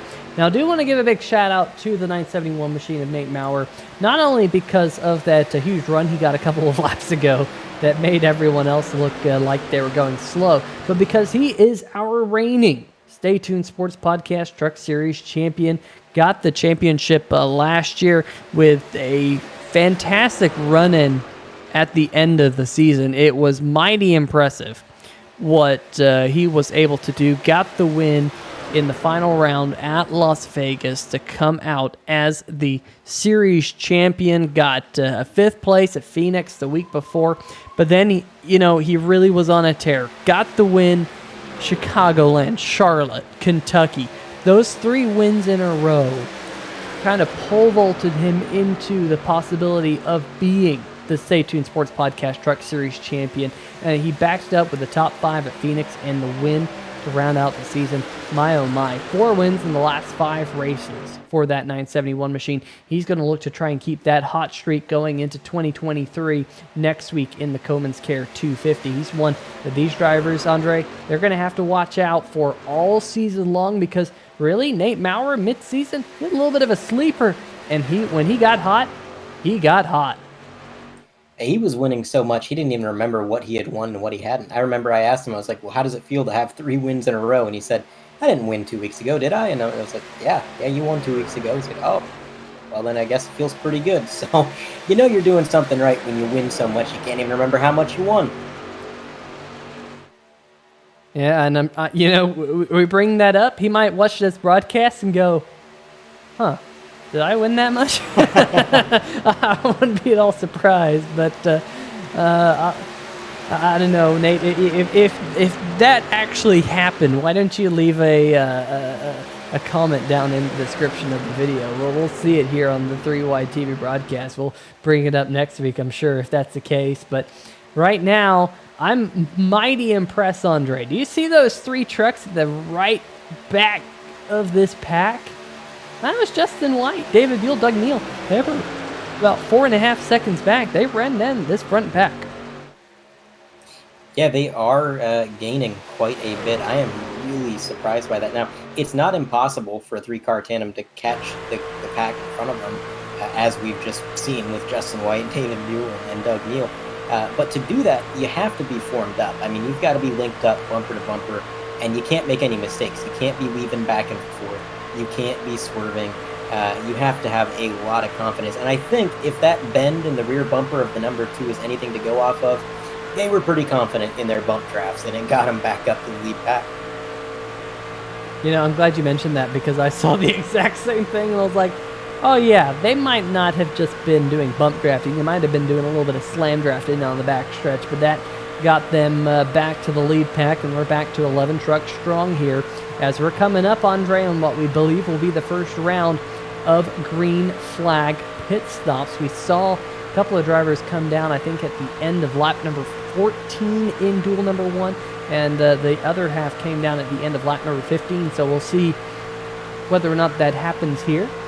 As you look back off the rear tailgate of Bill Edwards, who has so far shown strong up at the front of the field for what I believe is now a majority of this second duel. But like we saw in the first one, Andre, when pit stops happen, it really can break up the field. You just have to minimize those mistakes. As we're starting to see a little bit of a gap form again between, I believe that's John Flamion and Nate Maurer. Not sure if the 971 had a little bit of a moment or not, but if we get any drivers coming down pit road, doesn't look like it this time, so they'll all go an extra lap. But you see that big gap, and I wonder if Nate is just kind of trying to hold that gap because he knows pit stops are coming. That definitely could be. You do not want to be right on somebody's bumper and then have them dive into the pits and slow down unexpectedly, because you might just wind up rear-ending them on accident. So you'll see that sometimes coming up on a pit sequence when you know that it's imminent. Some drivers will start giving each other a little bit more room and being a little bit more patient, because we've seen some mishaps getting on pit road, not just in this league, but just even in real life. We've seen drivers being caught off guard by somebody that's right in front of them, getting on the brakes or lifting off the throttle to get down to the apron, and it causes a whole ruckus. So that's probably what the 971 was doing, as it looks like the majority of the field is going to duck down into the pits, including our leader in that number 5 machine.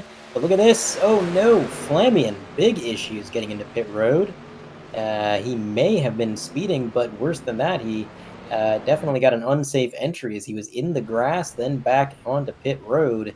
That is going to spell trouble for the 38 team. Yeah, we'll get a little bit of a look of that one here in just a little bit when this pit stop sequence kind of finalizes. Looks like right now that group is headed off pit road. So far, only John Flamion having issues, as everyone appears to be down and away A-OK. Let's see if Fred Lester leads this pack down pit road. Looks like he does. He's going to take it way out wide, cuts it back in, and everyone just kind of squishes back together. 3 wide on pit road, 971 and Nate Maurer. But so far, it looks like everyone able to keep things fairly orderly on pit road, Andre, as everyone gets into their pit box, and those crews will go to work. Ooh, that was one of the drivers backing up. Not sure who that was who was backing up back there. I think it might have been David Owens in his Ford. Yes, it was. Going to be a little bit of a lengthy pit stop for the number 11. Also, I thought he might have sped on pit road, but he's down and away, so it doesn't look like he's going to have a pit road speeding penalty. But let's go back and see if we can sort out what happened as, caution flag. Caution flag is out. Let's see what brought out the caution here. Watch David Buell as, there's a little bit of an accordion, gets into the back of his teammate, the number 2 machine, goes up the racetrack, and a couple of people there trying to avoid it might have scraped the wall. That's kind of an interesting one. I think it was Fred Lester, I believe, who might have missed the shift. It's kind of similar to what happened earlier to Julian Tesoro in duel number 1. Yeah, that was definitely a strange one, and it could have been a missed shift. We'll take another look at it here. I especially want to get a look at the cars that were on the racing surface. So the 48 is just really off pace, and the number 2, he has no choice but to check up, and unfortunately his teammate behind him, he can't see what's going on. Out of his windshield, he probably couldn't really even tell that there was somebody off pace. Very little time to react, and that just ping-ponged everybody. And you can see on the track there a couple cars scraping the wall, trying to make sure that they do not get involved in that scuffle. But that could be a big problem for some of these guys. I'm not sure if anybody went a lap down in that pit sequence. Generally, you don't at Daytona. But with that caution coming out when it did, that could be scary for them. A lot of front-end damage there on the hood, and again, very scary slide for him, but he's able to gather it back up. Ah, man, this is definitely going a little bit differently than the first one there, Peter. Yeah, that's for sure. Here we go, on board with the number 5, who was up at speed, that being Bill Edwards. Looks like Paul Bilson was one of those that might have caught more wall than the others. Let's see if we can dial up what might have happened to Paul. We can take his onboard. Here he is riding right behind Bill Edwards. There's the initial contact, which would have been so hard to see. Some great heads-up driving, but you see him just kind of scrape off the right side. Hopefully that isn't going to cause a whole lot of damage. And Andre, of course, we saw sometime last year when we went to kind of the new damage model. It seemed like these trucks could take maybe a little bit more of a beating than they could previously, as we got leaders back on pit road here under this caution flag.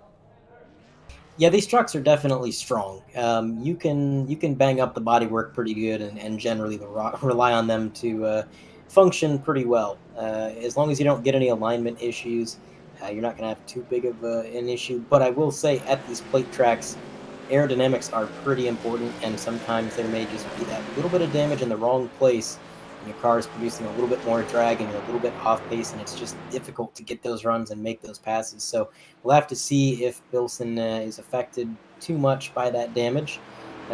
Everybody, I believe, is going to be on the lead lap, except for Lester, who is apparently out of the event there in the 48.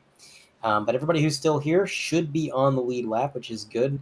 Again, when a caution comes out midway through a green flag pit sequence, sometimes it gets a few guys trapped a lap down, but I don't think that's the case here. It is going to be King in the 55 leading the way thus far. Doug Neal in the 77 right behind him in the pace car, so just trying to get everybody caught up. What a chaotic pit sequence, Peter. We had the number 38 with his issues on pit road. We had, I believe, who was it on pit road that had to back up? Was that Fred Lester, or was that Shoot?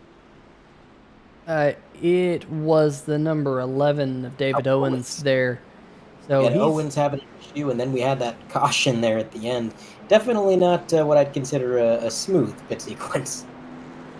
Now we got some other additional takers on pit road here, Andre. It looks like the number 77, Doug Neal, back in the Simbox machine. In fact, I always remember that the first ever NSRA race we broadcasted here on 3 Wide TV, it was the Simbox sponsored race at Daytona, and that driver right there, Doug Neal, was on the pole of that race. I thought it was so cool that we had a Simbox sponsored race, and the Simbox truck was on pole. We had, I think, even this, it was at that point the Simbox Truck Series, and of course Simbox been one of the long-term supporters here of the National Sim Racing Association. If you have not checked them out, maybe you're joining us for the first time here this season in the Stay Tuned Sports Podcast Truck Series. Simbox creates custom button boxes. Facebook.com/SimboxPC. Go to that link. Reach out to Doug Neal. He makes the boxes himself. If you have a steering wheel, if you play sim racing, or if you even do flight simulation, you know that the more buttons you have, the more capable of a simmer you are.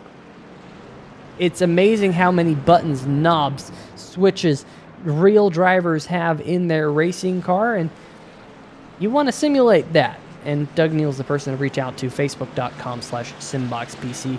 Just drop him a message, and he can whip up a quote of what you might want. Tell him how many buttons you want, tell him how many knobs you want, and he can customize it all up and ship it out to you. So got that Simbox truck right now running in the 6th position. So David Buell also on pit road. Does not look like he will make the restart, so we dwindle down to just 9 trucks, as also Nate Maurer is hustling to try and catch up to the back of the pack. Looks like he's just going to do so here, Andre. Lucky for our series champion. Yeah, for a minute I thought he was going to pull a Kyle Busch moment there and just get a big run on the outside line, but he was able to just get into the draft with, looks like, Owens in that number 11, so he was able to get right there with this lead pack. And now I'd say he's in a pretty good position, Peter, because he can watch these guys, see what they're going to do, and not really be too concerned about being in a, let's say, sketchy position as these guys are kind of sliding back and forth, trying to figure out what lanes they want to run. Bilson currently takes the lead. Edwards there in P2, and then you've got Shu in the number 3. He's going to be in 3rd place, but so far looks like they are trying to sort out into single file. They do not want to be double file after everything that just happened. Maybe trying to make sure things calm down a bit. There's a little bit of double file back in the pack. This is currently the battle for the 7th position. Nate Maurer on the high side. The number 2 of Justin White has a little bit of front end damage from the contact that brought out that caution. Hopefully that isn't going to impact the Grinds Coffee Pouches number 2 machine a whole lot, as we're halfway down the backstretch here. 19 laps to go. Now getting a little bit racier up towards the front. Brandon King leading that high line. Andre started up at the front of the pack for this duel, and now trying to race his way back up to the front as Paul Bilson has cycled his way to the race lead through the pit stops that went on under caution, that the caution itself shuffling the pack around. But a good job by Paul Bilson coming back to the National Sim Racing Association and showing the way here now with under 50 miles left in tonight's 2nd duel. Heading down the back stretch. Let's see if we can go on board, Andre.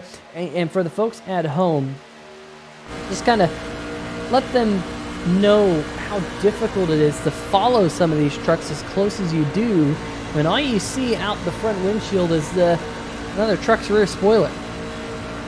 Yeah, you really do sit very low in these trucks generally. Now, iRacing does have an option to raise your driver up a little bit and then kind of sit a little higher, but even so, even if you do that, you're still sitting very low, and you can see right there, once somebody gets in front of you and you are locked up at the bumper, all you can see is their truck. You cannot see down beneath you. You can't see above you. You kind of have to rely on them to be your eyes, to kind of guide you through. Now, with the Cup car and the Xfinity cars, sometimes you can kind of see through their windshield. You can especially do that with the ARCA car. You can see through their rear windshield, out through the front. These trucks, you can't do that. The spoiler's too tall. There's too many bars and brackets on the bed of the truck. Your visibility is minimal. So, you see a little bit of bobbing and weaving and swerving. That may be why. And we're right on board right now with Justin White, who's just pushed. John Flamion, who had that disaster of a pit stop, able to use the caution flag to get himself back in the lead pack. And now, look at this. Flamion led that last time, able to get a nose out in front of Paul Bilson, leading that charge with the number 2, the number 55 of Brandon King there, and the number 11 back there, David Owens. So great job by that outside line to at least get the lead momentarily, because that inside line has come storming back. Bilson, the number 5 of Edwards, and Jason Shu there in the number 3 and 3rd, just said, you know what, we're not giving up that easy, folks. We're going to push back, and a strong resurgence by that inside line as we come to 15 to go. Yeah, that inside line formed back up pretty quickly. But I'll tell you what, Peter, I'm noticing a trend. It seems like if you're one of the drivers that suffered a misfortune, that may actually be better, because here we have the number 38 fighting for the lead after his pit road mishap. Of course, in the last race, we had a whole pack of cars fighting for the win that just a few laps prior weren't even in contention. So these races have been very topsy-turvy, and it just goes to show, no matter what happens, you can't give up. You got to stay, kind of stick with it and just not give up, because you have a shot. It's Daytona. It's plate racing. This kind of thing is very unpredictable, and that has been proven tonight. Highline trying to get formed up again. Justin White, very dedicated, and luckily it doesn't seem like Justin's car is really slowed down at all from the damage he got in that incident. So he's able to kind of push this 38. The issue is that they need more trucks, as there's a little bit of smoke there. I don't know if that was netcode or maybe some contact between some drivers, but I think I might have saw some smoke. Yeah, we have been seeing a little bit of netcode out of the number 3 machine of Jason Shu there in 3rd. Now, if you're unfamiliar with the term netcode, it really is a subset of internet data going missing in the server side. So iRacing runs a server. That server sends information to all of the participants out there on the racetrack, usually in the realm of anywhere between 50 to 200 milliseconds. But if that for some reason or another shoots up, so maybe you send some data or you receive some data at a delay of 500 milliseconds or even a full second. 500 milliseconds being a fancy way of saying half second, but if you don't get that enough data at a high enough frequency, or send or receive either way, you have a netcode situation, or you have someone blink on the racetrack. We've seen the number 3 of Jason Shu doing what we call blinking. It's when the truck disappears and it jumps right back. That's good blinking. Bad blinking is when the truck disappears and it disappears and it disappears and it disappears and then finally comes back. We've seen that before as well. Sometimes it can be multiple seconds before finally iRacing says, you know what, your internet, it's not good enough to keep up with the server, and you get kicked out of the race. But that is what a little bit of what netcode is. There's also a side of netcode that goes, well, okay, it's going to happen, right? There's going to be a delay. We know that there's going to be a delay. It just is going to happen at times. Well, what does iRacing do in those moments of data loss? Well, there's actually a little bit of interpolation that's going on, a little bit of mathematics, a little bit of this, that, and the other to try and predict and fill in the gap, right? You can't fill in every single millisecond, every single nanosecond of information of a car being on track. It's just impossible with internet speeds and so on and so forth. We're not right next to the server and whatnot. So iRacing has some code, some fancy code that we call netcode, that helps fill in those gaps. And sometimes, Andre, that code decides to do things that shouldn't happen. To put it lightly. But it is really a great way of handling the issue. When it comes to the internet and playing a game like this over the internet, there's always going to be connection fluctuation. Nobody is going to have a perfectly stable connection. And there's other sims on the market, as these guys are coming down pit road for their final stop. There's other sims on the market that I would say handle the lag and the delay a lot worse than iRacing. One of the reasons that the trucks and the cars in this game do blink is because it's better to remove the hitbox and make sure that that person is not a danger to others while they're lagging and while that delay is in effect. Whereas other sims may just allow the car to kind of glitch around the track. It tries to update the car's position in real time, which moves it in unnatural ways and unnatural speeds while it maintains its hitbox. So it's actually a danger to the competition for them to lag. Whereas here on iRacing, it's a little bit scary when the car in front of you disappears and you don't know where they're going to reappear. But at least while they are having their issues, they're not really too much of a threat. So pretty good system iRacing has in place. One of the things that I can definitely praise them on. We're going to go 3 wide coming into the pits. And man, oh man, name a more iconic rivalry. Flamian and Pit Road. That was another close call. Put his right front in the grass, but luckily he got down to pit road speed and avoided an unsafe entry. So he's going to dive it down into his stall. And he's going to have to reverse. I wondered about that. I knew he was right on the line there, but unfortunately, some time lost there could be very, very difficult to overcome now that there's only 9 laps to go. Nate Maurer is going to win the race off pit road. Now the question is, where is this other pack, Peter? Where are they on track? Because they're going to be coming through the tribal right now and up through 1 and 2. Can they catch these guys before they get wound up? Or is it going to be 2 separate packs when it's all said and done?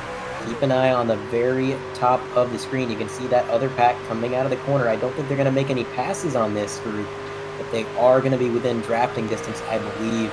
So Nate is actually going to maintain his lead, and now he's going to have to play a little bit of defense as Justin White, that Grinds Coffee Pouches truck, has got to him. But as I say that, Peter, I didn't think these guys were going to get a big enough run. Well, they did. Bilson in the 00 with the help of Edwards and King is going to get a huge run, and these 3 trucks are going to make everybody else look like they're standing still. But look at that, Andre. Pretty much everyone coming back together out there on the racetrack. Yes, David Owens, a couple of seconds back. I think he overshot his pit stall. Hopefully he can get to the pack, although he's about just over a second behind Jason Shu. So for Owens, he might need a little bit of luck. We'll keep our eyes on whether or not that number 11 starts to creep back into this picture or not. Maybe he's just tagged on enough to get the draft. But John Flamion in the number... Oh, contact! The number 971, our reigning series champion, starts to go around. Brandon King in the wall. More contact as Justin White goes around on the inside of the racetrack. And we have caution number 2 in duel number 2 inside 10 laps to go. Let's see what brought out this incident. So the number 2 not having a very fortunate night. He's been involved in just about every scuffle. But it looks like it may have just been a bump gone wrong. Nate Maurer gets spun down the track, actually gets corrected by some more contact, and he's able to drive away from it. But unfortunately, the trucks behind him, not so lucky. And you can see, yeah, it was just a bump draft that was misaligned. The number 2 was just a little bit off to the side of the bumper, and unfortunately, that's all it takes to get somebody sideways. And then he got kind of pancaked into the wall, so he's got heavy damage not just on the right-hand side, but on the left as well. We're going to go on board here right in the middle of it. You can see the 971 gets turned right there, gets corrected by the 55, so he's going to drive away from it. But unfortunately, the 55 is going to come back up the track and right into that number 2. Huge impact and a ton of damage to the Grinds Coffee Pouches machine. Man, oh man, that it is not Justin White's night. No, but I think it was the number 77's night, as we're already mid-accident here as the 55 gets spun back up the racetrack. That was extremely lucky for Doug Neal in the number 77, who we rode on board with there briefly to avoid any further collision. But unfortunately, a couple of these trucks looking a little bit worse for wear. There's the number 2 of Justin White. We're not in slow-mo, folks. This is real time, going slow out there on the racetrack. Maybe that engine has given up or not, but all things looking pretty good for Paul Bilson in the 00 machine. Andre, let's see if we can get a quick word with Mr. Bilson. Just looking up and down the list here. Andre, why don't you take it away with Paul? Mr. Bilson, you got a copy? Yeah, what's up? This is Andre Grambush up in the 3-Wide TV booth. Well, you're currently leading the way. You've had a really good run tonight. How you feeling about the truck? How do you like your chances? Good, as long as my teammate stays right behind me. Yeah, so far you guys have been working really well together. That run that you 3 got after that pit sequence when everybody else was getting wound up and you made that move on the high side, that was impressive. You think you guys are going to be able to get linked up and play a little bit of defense here? Yeah, I think we should be able to. It's a bummer Jason got wrapped up in that. He was working with us there too. But I think me and Bill will be able to hold him off here at the end. Alrighty, well, we're going to let you get back to your team, and we wish you the best of luck with the rest of the race here. I appreciate it. We're going to give her help. Absolutely. All right, so Paul Bilson back into his team chat there, and Man, oh man, he's sounding pretty confident, and with good reason. That double O truck's been fast all night, Peter. Yeah, been fast, and it always feels good when you have a teammate right packed up on your rear spoiler, pushing you along here at Daytona. And when you two are out front, sometimes you feel kind of invincible, but sometimes that can be the breaking point, because we know Bill Edwards, I think he wants to go to Victory Lane. He has fans here on the 3 Wide TV chat. He would very much like to start on the second row next week for the Coleman's Care 250 here at Daytona International Speedway. Make sure to tune in for that one, February 17th, 2023, 9 o'clock Eastern. We'll be live a little bit before that for a little bit of pre-race action as well, as we get the 2023 season of the Stay Tuned Sports Podcast Truck Series underway. Points will be on the line next week. Not tonight. Just a little bit of bragging rights and starting spot for next week on the line tonight. But nonetheless, these sim racers here, they want to win. Andre, that's what you do every time you get behind the wheel in your sim racing rig. And who's going to do it here tonight? Wise man once said, you play the game to win, and that is exactly what these guys want to do. And again, it's almost like with these exhibition events, well, it's not technically an exhibition event, it is for a qualifying position in next week's race, but in these non-points paying events, sometimes I feel like these guys race a little bit harder for that win, because they know that the stakes, if something bad were to happen, if there were to be a wreck, are a little bit lower. And so when the stakes are lower, they take bigger risks and they try even harder. And their inhibitions are kind of removed in that instance. So we'll see exactly what happens, as it is going to be 4 to go at the line. Pace truck car. I just merged those two words. That went well. Pace car is off the track, and it is Bilson getting a huge gap to the cars behind. But Peter, that might be a little bit too big of a gap. Yeah, that is, I don't like that. That does seem like a really big gap, and look at this. It's going to be filled by the number 77 of Doug Neal, who just barely squeaked his way through that final, that last yellow flag, and look at this run that the number 77 machine is getting around the high side, just like that. Doug Neal whips his way up to the front. 4 laps to go, 10 miles here at Daytona International Speedway. Drivers now zigzagging down the backstretch. Look who just crept his way up into third. He was involved in that last accident. That's Nate Maurer in his Chevy Silverado, our reigning series champion. There might have been a little bit of contact there, as now Bilson looking to the outside. Yeah, Bilson's going to try to get a run here, see what he can do. Nate Maurer to his low side, trying to draft this number 11 truck. And the 38 jumps up to the top with the number 8 truck and with Bilson to see what he can do. And look at this. I believe that we have another truck joining the high line, although he's kind of running the middle right now. I think he might be a little bit undecided.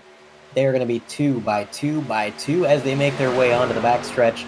It is still going to be Doug Neal with the advantage, but a big run out of that double O. Bilson takes the lead, and he is still being shoved. They are not separating at all. Almost takes me back to the days of tandem drafting.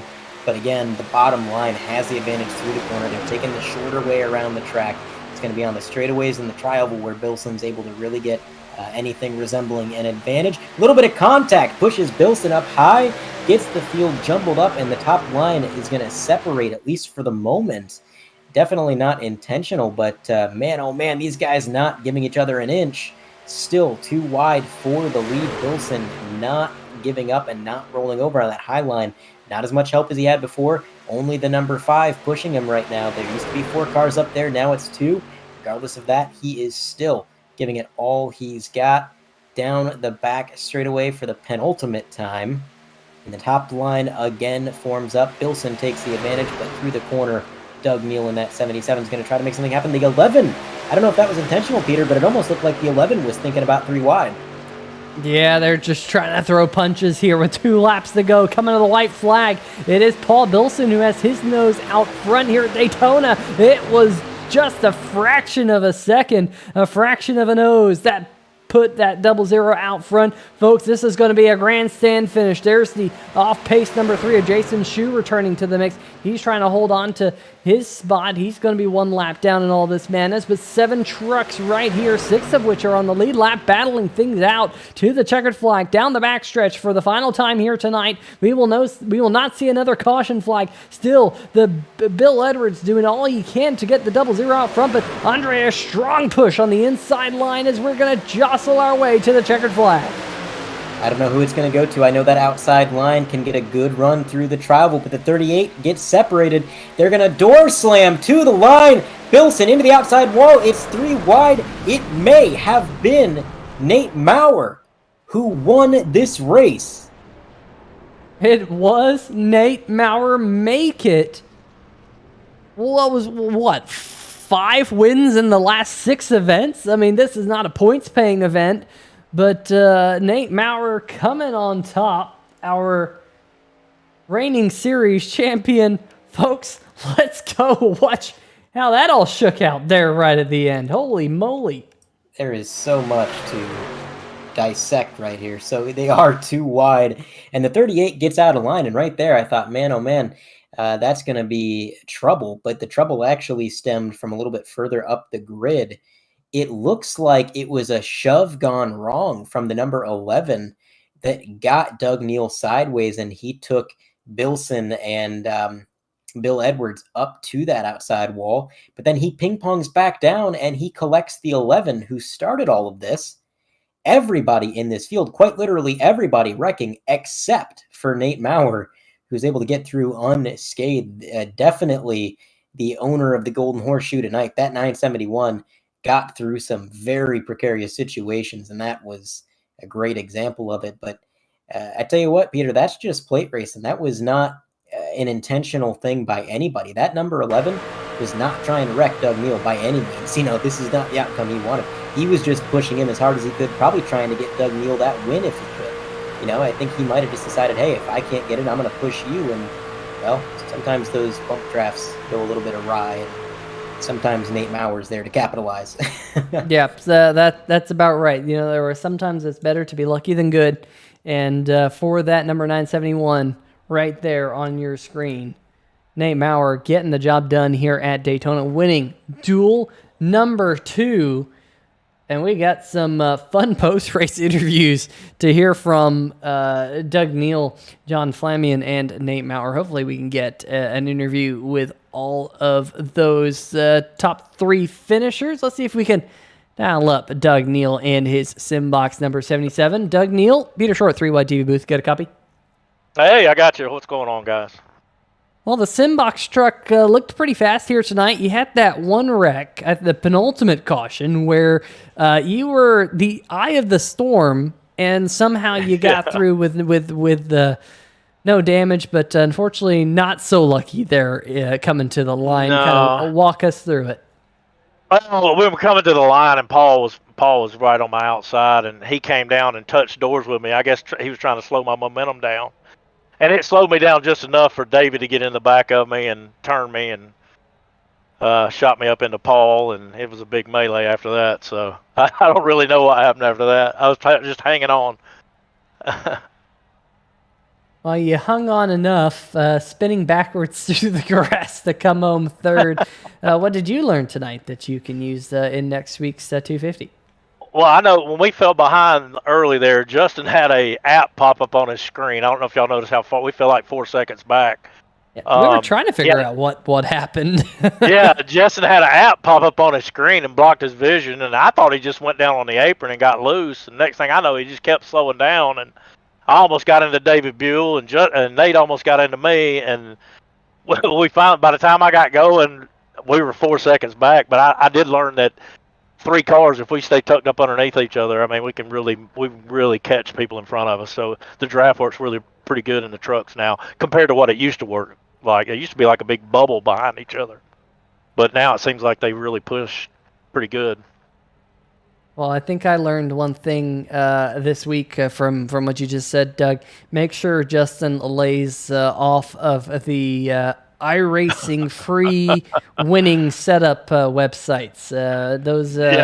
and those pop-ups. Maybe those don't do too well. But he's not allowed to use any apps during the race next week at all. Nope, none. He's none. banned from all apps. Well, Doug, I try to stay back there and work with Nate because Nate and I we work pretty good together. Well, all of us work good together. Justin, me, Nate, David Owens.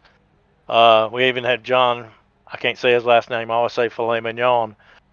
He was running with us there for a while. We were all running pretty good together. So, yeah, I'm looking forward to next week. Should be pretty good. Well, I think you just dubbed John up here in the booth. I think that's what we're going to have to call him from now on as well there. But, I hope you don't get offended by that, but I don't know how. Well, he's going to be up here in the booth next, so we can ask him. But before we let you go, any shout-outs you'd like to give out? Just all my teammates, Justin, Nate, David Owens, David Buell, Bryce. I'm sure I'm forgetting Tom Lester or Fred Lester, however you got him in there. I don't know how his name's in there. Adam Newbert, or not Adam Newbert, Adam Newton, not Newbert. But all those guys, always have a good time running with those guys. Absolutely. That's it. Great race, Doug. Thanks, didn't buddy. Quite work out for you there at the end, but looking forward to what you have. That's all right. I'm probably going to drop to the back anyway next week. It's on the start anyway, so. Well, we'll keep an eye out for you, Doug. And I believe Andre has caught up with tonight's runner-up, John Flamian. Andre. Mr. Flamian, you got a copy? Yeah, I got you. Well, that was quite the ending to the race. We saw as you all came out of turn 4, you got a little bit squirrely, and I wondered exactly what was going to happen there, but then chaos breaks out in front of you. Somehow, through everything, you drove through to a second-place finish. Tell me a little bit about your race, man. It wasn't bad. I just need to work on my pit entrance. Obviously, both cautions I got lucky dog on that second one, but that got squirrely there toward the end. I was trying to make it 3 wide, hoping something would stick. Then that late wreck came out, and I saw the hole, and I took it, and I ended up flipping after the line. So it was a great race overall. Anytime you can flip over and still finish on the podium, that's generally a pretty good day. But obviously with the 250 coming up next week, I got to ask, do you think there's anything you learned in the duels here that you might be able to take with you forward into the 250? Yeah, most certainly. I found out a few guys I can work with, Doug Neal being one of them, Tom Lester and Justin White. Huge hats off to Justin White tonight. He pushed me up through that field on that high line there for a little while before we had to do a second green flag pit stop. So he's an excellent pusher for that high line. So try to be hooking up with him next week as well. Yeah, I can say for sure, Doug, when he just did his interview, he enjoyed working with you as well. He said, and I quote, "I worked really well with that John Filet Mignon guy." So you might have to clarify your name for him there. I don't think your name is the food, Filet Mignon. But it was a great run, John. Is there anybody that you'd like to shout out or thank? 3Y TV, thanks for you guys broadcasting, Justin White and all the admin teams. I know pitting a league together is not easy. It's hard work, dedication, a lot of sweat and frustration comes through with it. So hats off to everybody, and looking forward for the rest of the season. And the last name is pronounced Flamian. Just put it all together. Yeah, we've been getting it right up in the booth. I think Doug Neal was just struggling with it a little bit there. So we decided we were going to tell you what his nickname was for you while you were up here. But again, thank you for your time, and good luck in the 250, man. Thanks. All right, so that is Filet Mignon out of the booth, Peter. And I think now you're going to have a word with our race winner. See what Nate has to say about that, let's say, fun finish. Yeah, well, I'll tell you what, I'm now hungry, so thank you very much for that, Doug. But yeah, I'm down here, Victory Lane, with our reigning series champion, and has now won 5 of the last 6 Stay Tuned Sports Podcast Truck Series races that he's competed in. Of course, tonight's not a points-paying event, but Nate, another strong run for you here tonight. The Red Seas parted there right in front of you, going to the checkered flag. Kind of talk us through your night, because it was a little bit of up and a little bit of down, and then ending on a high. Yeah, you know how these races go. We kind of went in there mentality of let's kind of just go have fun, because we all know no matter where we start next week, we're going to be falling to the back in the beginning of the race. So yeah, a lot of fun there. Justin had a pop-up ad come on his computer. That's why they all fell back, and yeah, Justin gave me that bump, and we got back up to the front, and he gave me that bump, and it sent me up the track, and then I guess he was just underneath me a little bit then, as I was trying to gather it up and caused that huge wreck. And then we were trying to get Doug Neal to win there, and I forget who was on the high line pinching pretty hard, and I had a feeling they were going to wreck coming to the checkers, and yeah, they did, and I just happened to be there. It was all luck. You know how these super speedway races go. Well, that is, as you said, how they often go. But next week is the big show. Next week, points are on the line. How do you expect to defend your Stay Tuned Sports Podcast Truck Series title? It's going to be a lot harder. I'm sure you've seen the entry list for this season. Got some old-time guys coming back. Especially excited to see Bill Edwards back, Mitchell Adams, JT Poole's coming back. So, I mean, let's face it, I know the new guys are better than me. So, going to have some strategy coming in each of these races. Hopefully we can get some green flag runs and try to out-strategy them. But it's going to be hard. Well, you definitely got hot last season. We'll see if you can keep that streak rolling into 2023. But before we let you go, any shout-outs you'd like to give out? Hey, I got a shout out for you guys coming back on board again for this season. Glad to have you guys here. You guys do a great job. Thanks for all the sponsors, Jim Casterline, everything that's making this truck series going on again. So big shout out to everybody to make this happen. Justin's the main man. I'm helping him run this stuff now. So hopefully we can have a happy season this year, and good luck to everybody. All right. Well, Nate, we'll see you next week. Good luck in the 250. And maybe you can make it 6 out of 7. Who knows? Yeah, we'll try. You guys have a good weekend. All right. Well, that's going to do it with tonight's duel number 2 winner. And Andre, like he said, Daytona. Super Speedway races, sometimes they go that way, but nonetheless, keeps them exciting. Absolutely, and these duels kind of lended a little bit of credence to my theory that generally, if one duel goes one way, the other duel tends to go the other. Because the first one, very calm, very collected. The second one, a lot of chaos and a lot of interesting on-track events. I had a lot of fun watching these races. We do have our final running order for duel number 2. Nate Maurer taking home the win. As you said, Peter, the Red Seas parted before him, and it led him to that checkered flag. John Flamion is going to take home second place. Doug Neal going to go from first to third in just a split second before the line. Paul Bilson, P4. Bill Edwards, P5. David Owen, 6th. Brandon King, P7. Jason Shue, 8th. Justin White, after his issue, is going to be 9th place, 6 laps down. Right in front of Fred Lester, also 6 laps down. And David Buell rounds out the field in 11th. But definitely looking forward to the 250. Man, oh man, to have all these trucks together and not separated in these duels is going to be quite the show. It's going to make everything more difficult, Peter. It's going to make the pit stops more difficult.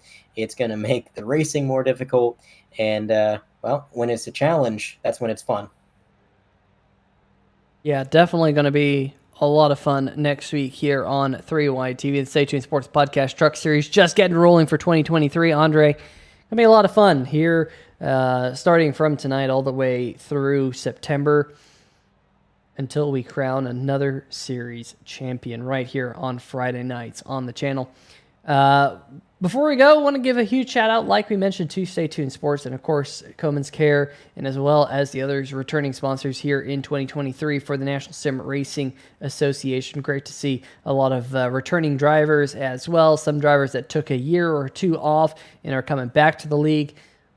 Let's make it a good season, folks. If you're watching this and you're one of these drivers, let's make it a good season. Let's make it good for the fans here on YouTube as well. Big shout out to everyone here who tuned in for the Stay Tuned duels here on the channel. And we'll see you again next week, 9 o'clock Eastern, for the Choman's Care 250.